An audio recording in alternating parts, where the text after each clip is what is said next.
On July 8, 2026, Air Canada announced that Anko van der Werff, the now outgoing CEO of Scandinavian carrier SAS, will become the Canadian Airline's next president and chief executive officer, as well as a member of the carrier's board.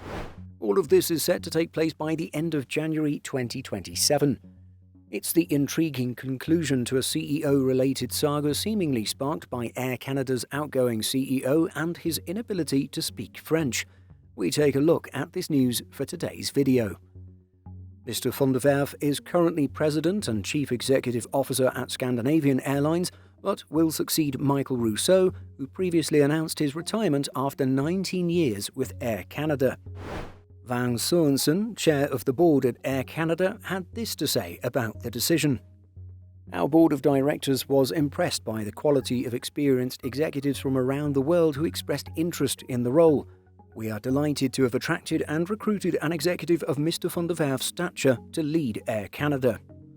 Sørensen added that van der Werff brings an exceptional breadth of international aviation experience and a proven 25-year track record, including leadership experience at SAS, Avianca Group and Aero Mexico, and earlier at KLM Royal Dutch Airlines, now Air France KLM, and Qatar Airways.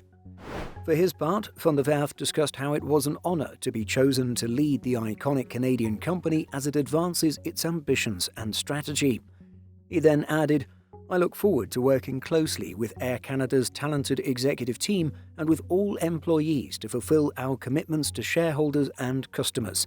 I'm excited about relocating to Montreal and eager to get started."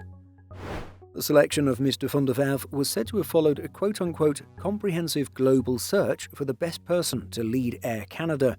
The airline emphasizes that the search considered a number of performance criteria, including the ability to communicate in French, which is a factor that appeared to have led to the ousting of Rousseau. The saga was triggered by the tragic accident at LaGuardia Airport earlier in 2026, which saw Rousseau issue a video message of condolence, but only in the English language with French subtitles. The move reminded many French Canadians that the airline executive was still uncomfortable speaking the French language after working with the airline for years, even though Air Canada is headquartered in Montreal and French is one of 2 official languages in the country. Since this language issue was so prominent, it makes sense that Air Canada's announcement regarding the appointment of van der Werff explicitly stated that he has the ability to communicate in French. Accompanying the press release was a link to a video by Anko van der Werff speaking French.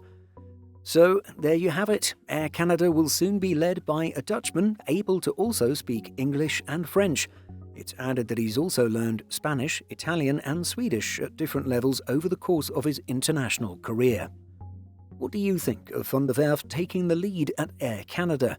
Let us know by leaving a comment. And be sure to check out Simple Flying's flight tracker. From live alerts and data on commercial, military and government flights, it goes way beyond your standard tracker. It was built specifically for AvGeeks, free and live, right at your fingertips. In addition to our daily YouTube videos, Simple Flying publishes over 150 articles every week.